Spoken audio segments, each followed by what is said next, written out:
are the universe, so beautiful. Through all of the hurt, we'll stand invincible, so beautiful. We'll take on the world. We'll take on the world. What's up, hysterical people? Today we have Jeremy Stockdale from Why Lead, who's an expert on smashing the patriarchy, believe it or not.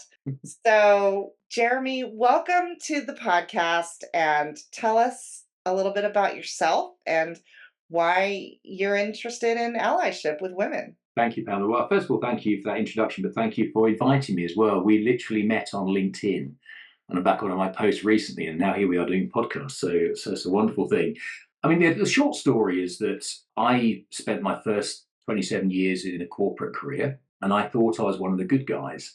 And then something happened about 3 years ago where I realized I just didn't know enough. And so as a result of that, I hadn't done enough to be an ally for women and to be a gender ally. And what happened very briefly was that there was a woman called Sarah Everard who was killed about 3 years ago. She was abducted, raped and murdered by a serving police officer. And it was a massive thing in the UK. And I was really horrified by what happened, but also by the way women reacted in the UK. It's like, well, we can never be safe. I mean, Sarah was doing all the things that she should be doing, which is she was on the phone, she was walking down a well-lit street after a night out with friends, and she had her keys in her hand, and it still wasn't enough. And I said to someone, what can I do to be a better male ally? And she recommended I read 2 books. And the 2 books were Everyday Sexism by Laura Bates and Invisible Women by Caroline Criado Perez. And I read those 2 books and they changed my perspective completely. And then they subsequently changed my life. Now, it's not that I didn't know sexism existed. I didn't know there weren't data biases that designed by men and for men. I had no idea of the scale. And I realize now that there's so much more I can do to help that. And hence that's taken me on a journey over the last 3 years of educating myself. And now what I'm trying to do is share what I've learned with others. Hence the Wednesday posts on Wednesdays we smash the patriarchy. I love it. Well, Annette, it is how we met. I was one of the many people who got turned on to your posts on Wednesdays. And as I'm kind of trying to smash the patriarchy myself, it was so refreshing to see somebody with a man's picture, actually saying these things and honestly educating me in some of these terms and tendencies that I didn't even know about. And I'm trying to do the work, be out there on the front line. So I do think it is about awareness. That's the first step. And that's one of the reasons why I invited you on this podcast, because I think your refreshing look on things and the fact that you've been doing some work over the last few years and now are educating other people about, especially men, but even women need to realize that these things are happening and that it is societal pressures in all of our upbringing that kind of have us in this state. So nobody's fault, but we can, be aware and do things to try to fix it and change it and make it better for women out there in the real world. I mean, I started Wiley because my first career was spent working for Barclays, and I had 27 years working for a bank. My passion wasn't really banking, it was leadership. I sort of stumbled into that like most people do as an accidental manager, but I was lucky after about 2.5 years of not being particularly good at it, I started to have more of an impact, and I just found it so rewarding. So when I left Barclays, the idea was I'd help other leaders lead with purpose and humanity and with a sense of why. Why do they lead? What is their purpose as a leader? Hence why I lead.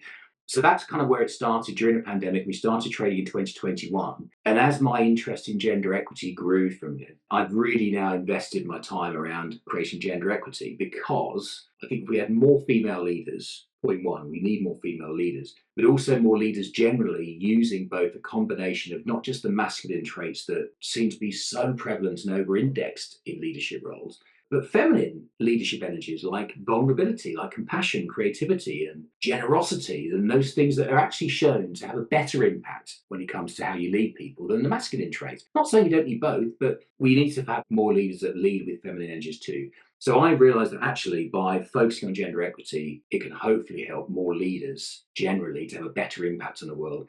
And that's in workplaces, that's in society, and actually in governments too one day. So yeah, that's what Why Lead is all about. That's great. So first up, we wanted to talk a little bit about manterrupting. So it's something that happens all the time. I even interrupt myself. But what does it mean to you, Jeremy, manterrupting? It's one of those things. I think I heard a term probably many years ago. I didn't really digest it, and when it really came to the fore for me, I read another book actually, interestingly, called "The Authority Gap" by Mary Ann Sieghart. What I love about the book, it shares lots and lots of data. Stuff is almost irrefutable. You cannot deny these things happen because it's got the data and research behind it.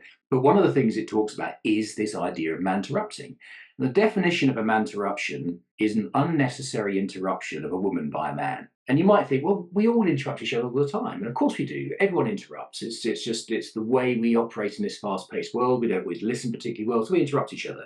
But the research shows that men interrupt women 3 times more often than they interrupt other men. And particular research that I thought was really fascinating, quoted in the book, is that the US Supreme Court, they analysed transcripts of their court cases going back over many, many months.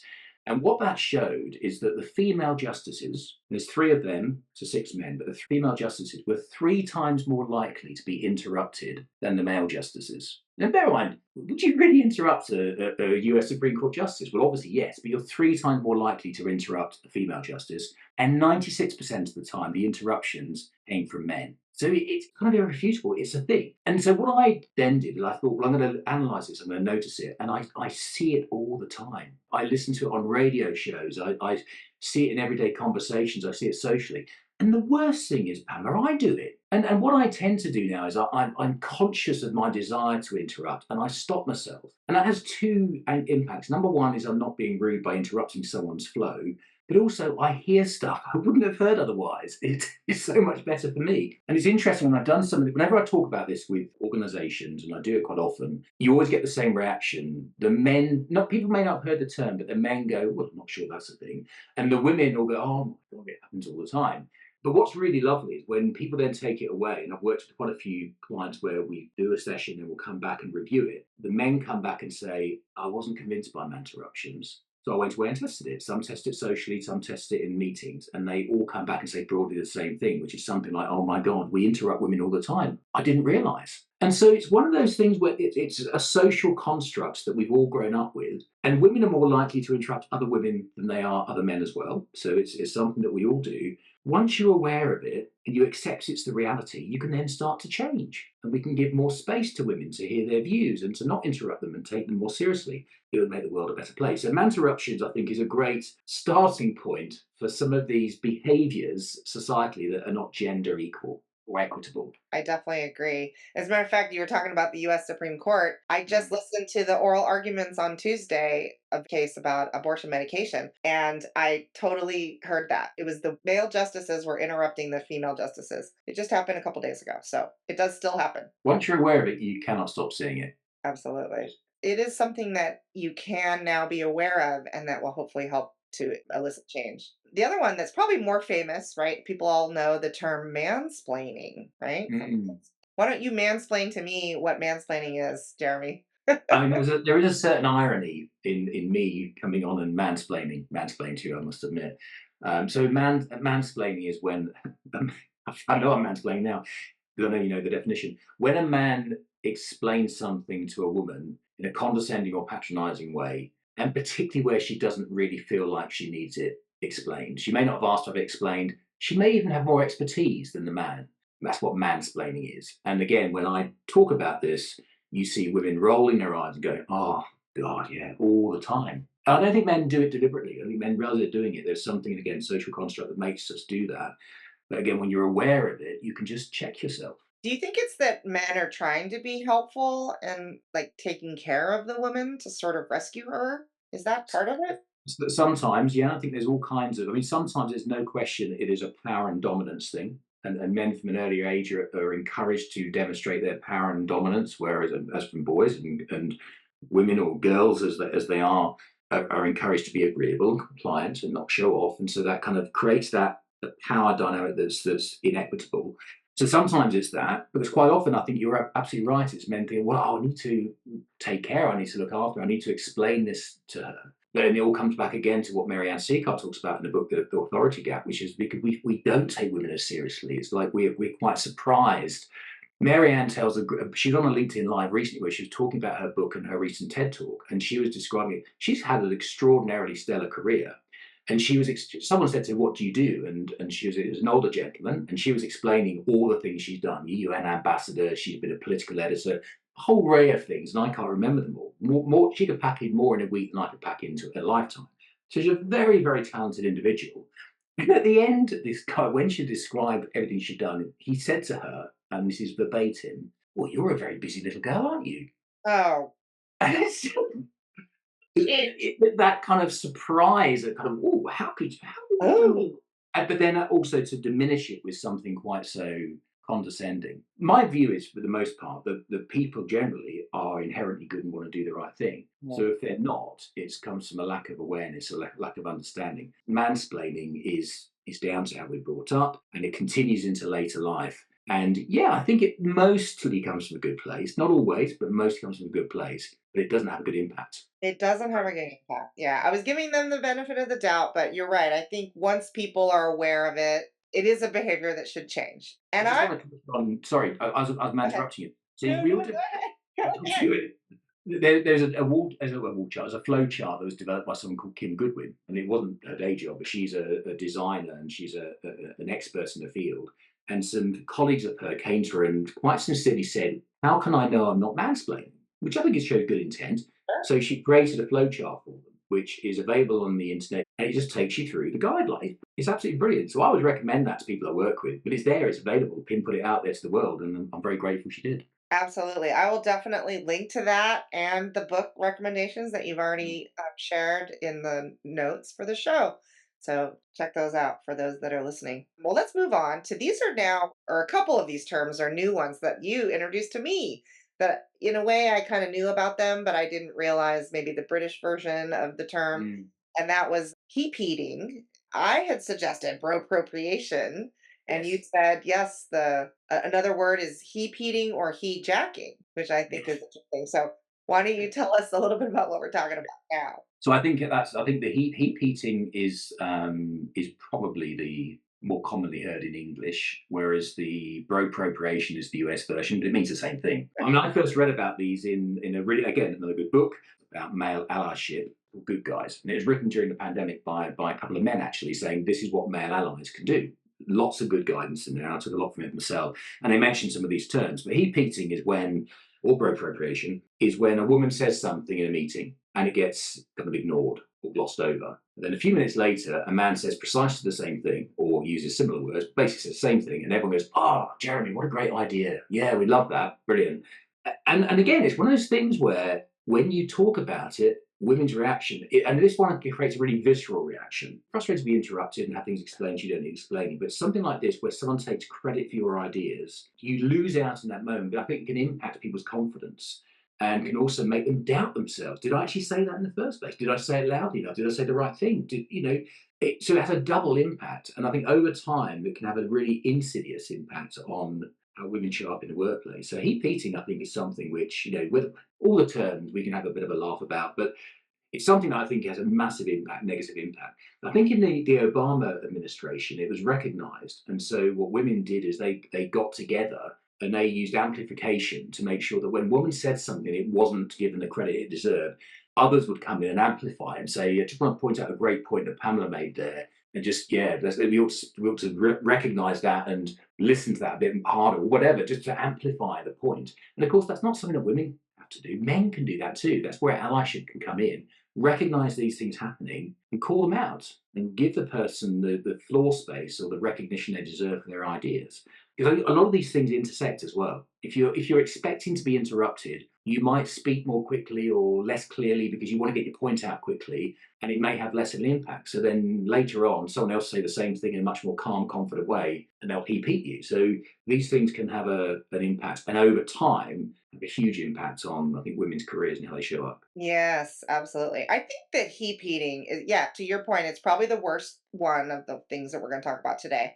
And I think it also is the thing that can be more changed by leadership within the workplace or within whatever committee or group that you're looking at. So I think it's the leaders, to your point, they can basically, if they recognize it themselves, that's half the battle. But then if they recognize it, they can really reinforce the first person, in theory, a woman who had said the idea. And in a way, it's not completely calling out the bad behavior, but reinforcing the initial idea as opposed to the repeater idea. But it's happened to me. The initial idea that I said was then carried on, and I felt like, well, great, my idea is being taken up as a thing that's going to happen, but somebody else is getting the kind of the credit in the room Yes. afterwards. So, like, do I speak up, or, if I'm just going to give somebody else the ability to get credit, it does make the women second guess whether or not they want to participate. And so that's clearly a Yeah, negative. it's interesting actually. The person that coined the phrase is an astrophysicist, and she put it out on Twitter, and it went viral. And when I wrote about heap eating, I can't remember whether I tagged her or not, but I did somehow manage to. She connected and commented on it, and said it's a certain irony that the thing I'm most famous for is coining this phrase. Even though she's got an absolutely decorated genius and expert in her field, and this is what she feels she'd be known for. I said, well, you're Yeah. leaving a lasting legacy in more way than one. There's more than most people are doing. I will say that bro appropriation or heap eating has been around. It's funny because I had a run in with my older brother, and he's been the one my entire life who has mansplained things to me. And I accused him of mansplaining when it actually was bro appropriation or heap eating that he had done. And then I realized, and I went back, and I tried to correct myself. Actually, you didn't do this, you did that. And we were kind of having a laugh. But he remembered this TV show that was on here in the States when we were children. So a long time ago, The Wonder Bug, I think it was the name of the show. And basically, it was a cast of four, and they were all driving in this convertible car. But almost every episode, it was sort of a running joke. There was only one woman and three men, and the woman would always have a great idea. And then this one character would always bro appropriate or he peeped the idea. And then the other two men would go, oh, great idea, Joe, or whatever. And that happened every single episode. So when we were children, he had been exposed to that, but I don't know that he had ever internalized it as a thing that happens to real adults and women until I mentioned it as kind of complaining. So back in the 70s, they were making this TV show, and that was a thing. I don't know who wrote that stuff, if it was a woman or a man, but it was true back then. And we still are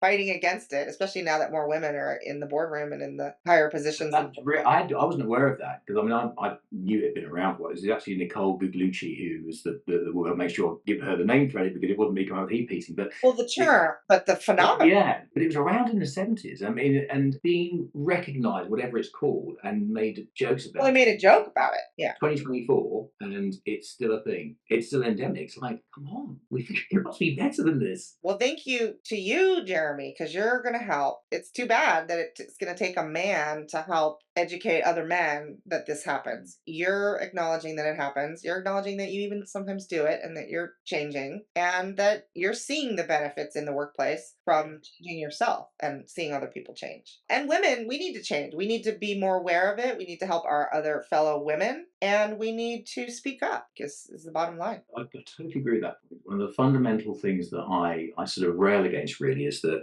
there's two things. First of all, we have to acknowledge that we're all in this together. This will benefit all of us. We need to work together to create greater gender equity because it will benefit us all. There's no question at all.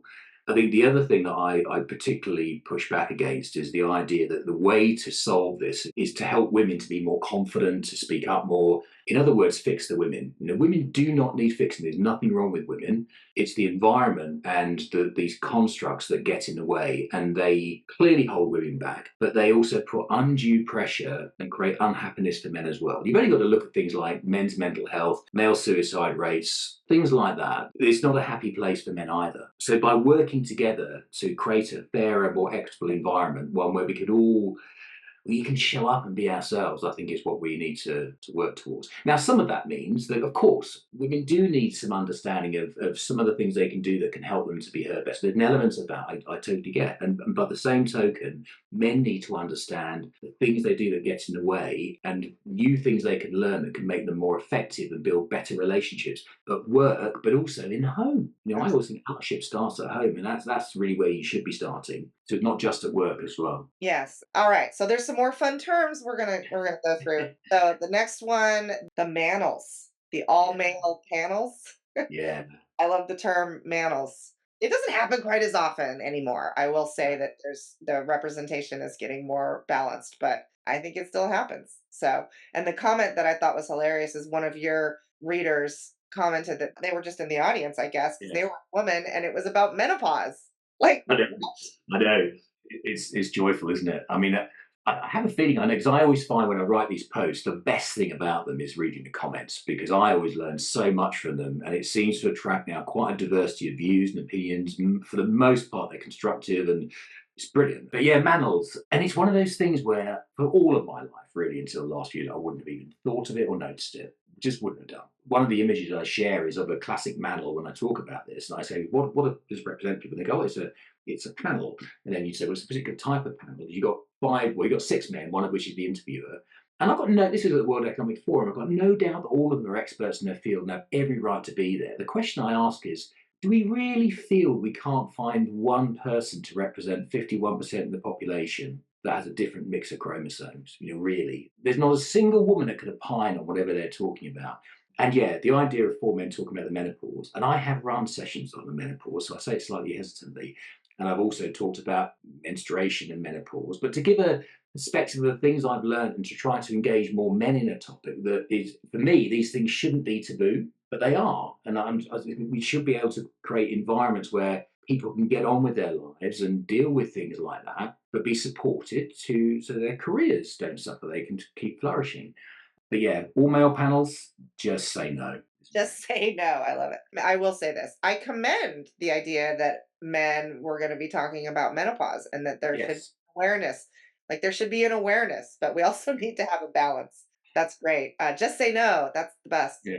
All right. Now we're getting into a few of the more funny ones, I guess you could call. Although maybe not funny if you're sitting on a crowded subway and you're trying to get to work and you've got man spreading Yeah. people flanking you and just taking up extra space. So tell us Yeah. about this phenomenon. I think Mansplaining, most people have heard of it and most people will have seen it and experienced it. And it's not just women that experience it. But the reality is, men generally have much bigger bodies, they take up more space. And I think there's not much we can do about that. But if you take up space anyway, and then you're taking up even more space, so much you're eating into someone else's space, that for me, that's quite confrontational, is one word, but it's invasive actually. And I sometimes see that, and so what I tend to do now I'm aware of that, I make myself as small as possible. If I'm sitting next to anyone, particularly a woman on a public transport, because normally they make the seats a bit too small for normal sized people.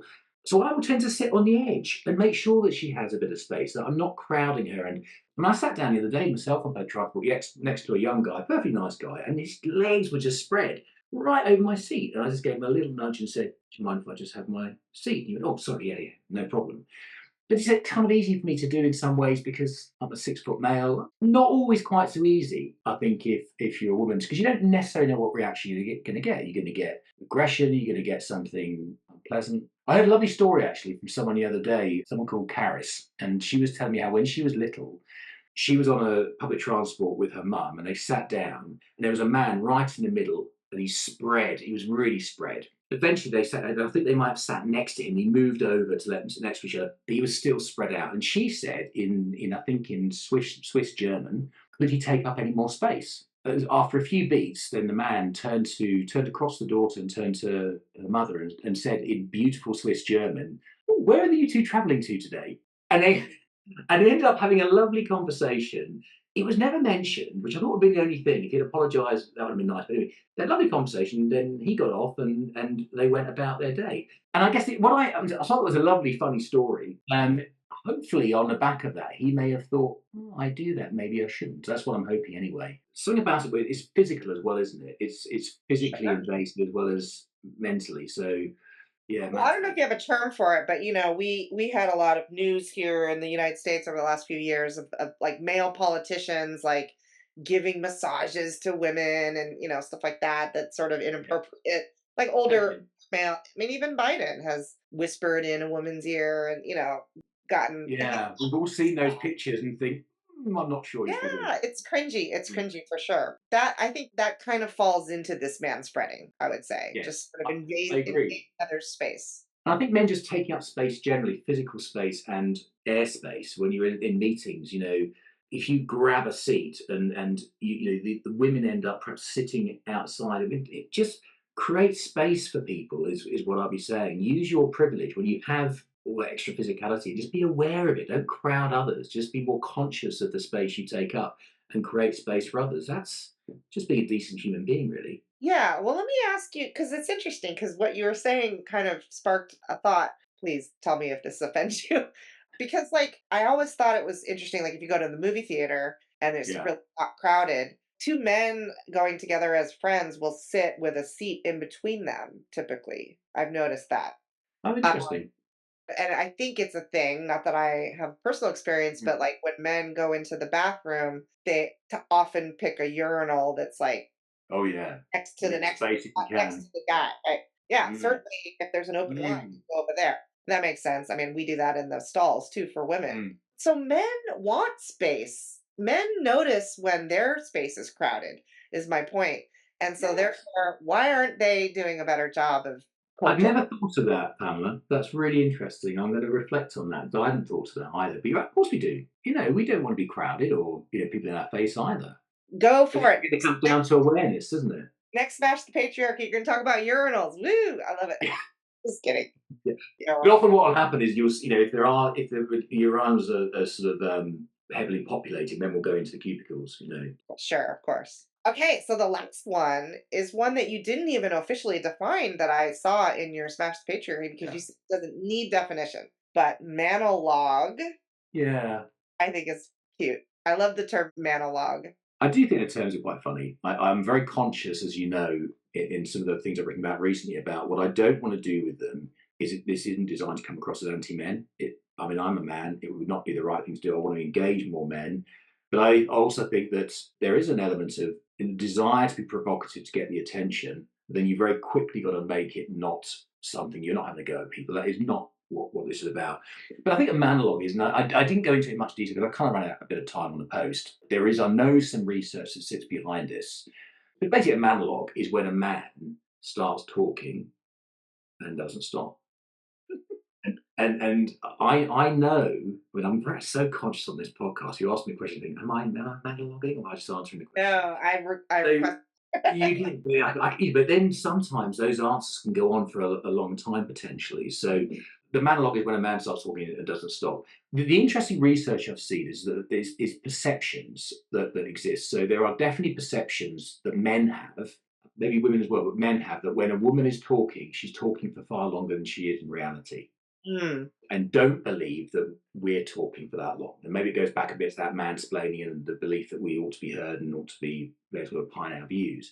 But some of the research, again, I'm going to misquote it potentially, but something like if you've got a third of women in the room, the men believe that it's more like 50-50. They believe that there was over half of the room had women in. And they also believe, even if the women took up a third of the airspace, they will believe they took up significantly more than half of the airspace in terms of talking and eating. So there's some real perceptions here, or misperceptions, about how long men speak versus how long women speak. And I guess with all of these underlying equities, the reason to mention the monologue for me is just to be aware that when you are talking, you're not actually listening or learning. And so, yes, do share your views, be if you're asked to in particular, if you're asked to explain something, explain it. But when you're talking, you're not learning. So create space for others rather than just bang on, bang on. At which point I'm definitely going to stop before I'm analog. you were doing great. But I totally resonate with that. And as a matter of fact, I think of all these things, I probably monologue the most. I feel like it's ADHD. I've sort of diagnosed myself as an adult, Mm, but it's something that I know that I do, and I have to, especially when I'm doing this podcast, I have to try to focus my thoughts and make sure that I'm getting just like my one point across and not like rambling on and on and on. And I think that's similar to monologue, but whether it's a societal, a gender bias, I do think in a way I have a lot of quote male tendencies being, I was a salesperson, I'm more outgoing, or at least what women were supposed to be sort of taught to be like demure, mm. quiet, and whatever. And I've never been that way. So I feel like they're male traits, but maybe not. They're just Well, human. no, I think they potentially are. There's a couple of things you say there that's interesting. One is that with all these things, we all interrupt each other. And the reason for using the term manterruptions is just because there's research that says it happens more frequently and it has a more insidious impact when it comes to men interrupting women and women being interrupted generally. Same with mansplaining, same with heap eating. These are things that do seem to have a gendered bias towards them. But all these things happen to everyone. They happen to, I get interrupted, and we talked about it before we started. The other thing I think that's interesting is that, of course, we all have access to masculine traits and feminine traits. Maybe the masculine traits come more naturally to most men, and the feminine traits come more naturally to most women, but we all have access to them. And of course, women can display overtly masculine traits, as men can access their vulnerability and their compassion and all those more feminine traits. The problem is society tends to overly reward masculine traits, and workplaces do. That's what we tend to kind of get, excited about, and so it gets rewarded and promoted. The other interesting thing is that what research shows is that whereas men, if they show masculine traits like assertiveness and confidence, and they speak up and they're logical, etc., they tend to get, great, he's so assertive, isn't that brilliant? When women do, they can get punished because it's okay to be, it's important to be assertive and get your point across. You don't want to be too assertive because you might then be labelled as bossy. Mm. It's important that you can, make tough decisions and be decisive, and with all of those, again, good masculine traits that leaders need. You don't want to be too tough because then you might be labelled a bitch. And I really hate that term, but it's gendered language that I've never heard a man ever called a bitch, and I've never heard a man ever called bossy. They're more likely to be called tough-minded, or there'll be positive spins put on those things. And so this is one of the tightropes that women walk because of these sort of societal constructs around gender. So it's great that you display these traits. All power to you. But that's, Thank you. do you get the recognition that you deserve for it? Is the question? You certainly should. I mean, yes and no. I could go on. That's a whole nother episode, I think. I think what I've noticed for me as I'm now kind of a card carrying feminist of whatever Mm. wave we're on now, I guess the fourth wave, I should mention that I'm not married. And I think that, I don't know, I feel like that gives me a little more of a freedom. I mean, maybe if I had the best husband, he wouldn't care what I did. But I found some of my female friends who are married, they either want to kind of hide their agreement with me from the husbands, Yeah. because they feel like by buying into what I'm preaching these days is, anti-man, and it's absolutely Mhm. not. No. Uh, I No. mean, I'm just, mostly just fighting for women to have bodily autonomy is my main thing. But Yeah. yeah, it'd be nice to Pretty be important respected point. in the boardroom. So yeah, that's a bonus if we can just be listened to and acknowledged and respected. But yeah, I've definitely found it. I've lost a lot of friends just in the last few years because I'm, whatever, I've become an activist. And Mm. women are even more, I feel, afraid to associate with me or like to let their husbands know that they agree with me. And I find that really sad. But it is what it is, they're in Mm. happy marriages and, I guess happy. I don't know. I mean, this kind of work isn't done for popularity, and there's no question. And this is why I've experienced a bit of backlash from people. Something I've written about, very very minimal, but a little bit. And so it definitely takes resilience. It's a really important thing you need to have for doing this. But the reality is that the backlash I've had so far, and I'm likely to get in the future, will be nothing compared to what you and many other women that I've gotten to know and I've observed and I've worked with, that they experience by fighting this fight. And actually, I find it extra inspirational that I really need to get involved and help where I can and use my privilege to support that, and and learn alongside it, because I don't have the lived experience. I don't have anything like the know-how of someone like you, but I'm learning and so keen to share what I am learning. But I think that what you described is one of the sad things, that you've got these very powerful, intelligent women who are afraid to express themselves in front of their partners. And that's why I think this whole idea, if you want to be an ally, allyship has to start at home. Because if you don't understand some of the fundamental issues that impact women in the workplace, and including in your own home, then you've just not even got off first base. And I start off by saying I used to think I was one of the good guys. The reality is they're good guys as well, but in that sort of blind kind of way. They're inherently good, but just when you don't understand certain things, you cannot influence what you don't see. If being a bystander does not make you a good guy. It just means you're not deliberately causing harm, but you're allowing it to continue. And that's part of my call to arms to other men: is we can make a real change, and it will benefit the women we love and the women we work with, but it will benefit us as well in all facets. I think maybe what needs to be said is that you are not any less of a man for like acknowledging all of these things. Like you're still an awesome dude. You're not like losing your masculinity by acknowledging that women have important things to say. So I feel like that's part of it, that men are afraid, especially here in this country, we've got a lot of white men who are afraid of everything, and they're just afraid of not being on top anymore, and they're afraid of losing their white privilege, I guess, is the bottom line. So I don't know. Yeah. It's happening all over the world, but I think with respect to simple things that we're talking about, just acknowledging women in the room and that they have important things to say and that they may need a little bit more space on the bench or whatever. It's pretty simple to do, I feel, and it will go a long way. I'm very proud of my masculinity. I mean, there's no question at all. But I've also learned in the last 15 years, it just became, subsequently became more aware of it, of the benefits of embracing my femininity. When I was a leader in a large corporate, by embracing some of the feminine traits like compassion and vulnerability and curiosity and things that, perhaps I wasn't taught, but I learned from others, but typically from the women I worked with, it made me a better leader. And I think maybe a better all-rounded person. It's really since I left the corporate world, I've really started to invest in this. I think I feel more masculine. I actually feel like I'm a more rounded man. I'm happier and more in tune with my emotions. It's still, I was 51 years flying blind, so I'm still a relative newbie. But it definitely feels more liberating now to be able to embrace my masculinity and not be constrained by it, but also recognize I can access all these wonderful feminine traits that just make me rounded and happier and more curious about the world and willing to learn. And I think that's part of it. And the trouble is, unless we can be loud about that and present a more positive image of what being a man is, because there are so many terrible role models out there. I mean, we won't talk about American politics, but it's the same in the UK. It's really hard to find positive male role models.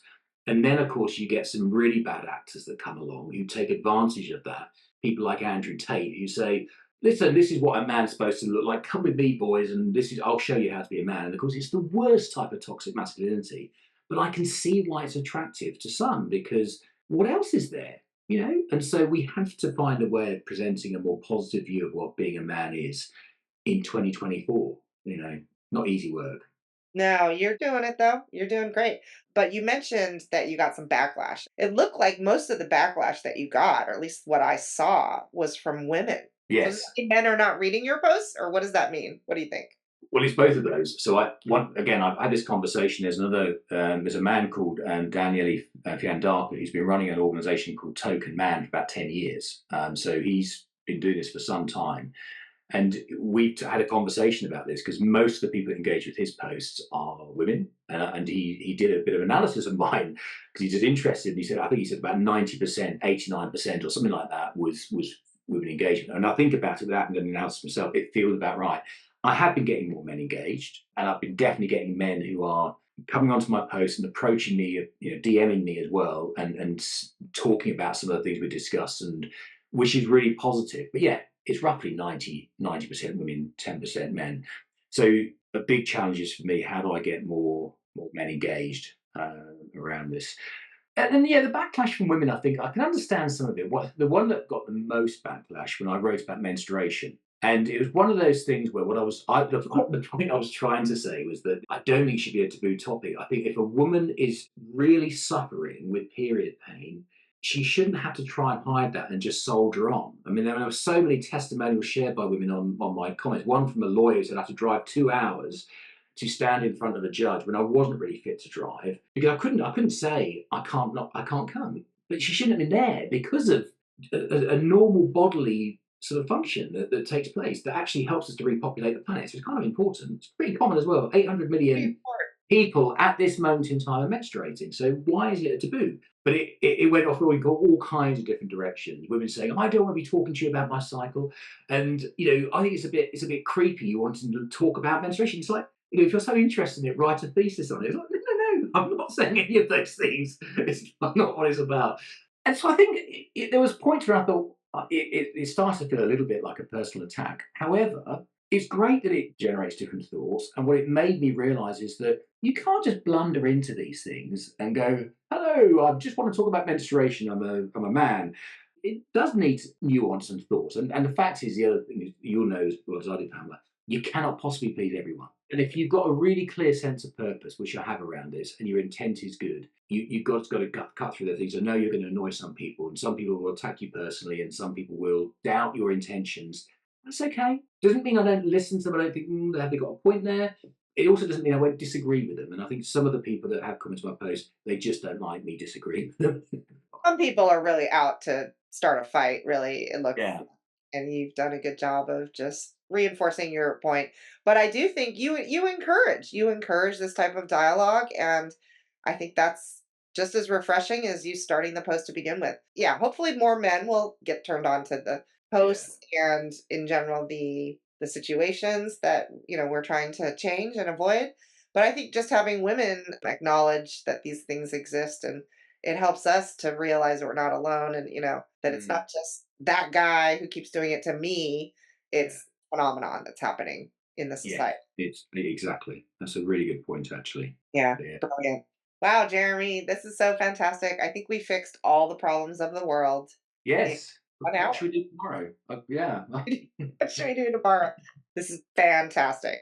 Thank you, Jeremy. This was so amazing and wonderful. I appreciate you sharing some of your wisdom with us today. And we hope that others will listen and hopefully make some change by speaking up or stopping the behavior themselves. So thank you so much. No, thank you, Pamela. I've really enjoyed it, and I really appreciate you inviting me on today. Thank you. Stay hysterical, everybody. We are the universe, so beautiful. Through all of the hurt, we'll stand invincible, so beautiful. We'll take on the world. We'll take on the world. We'll take on the world.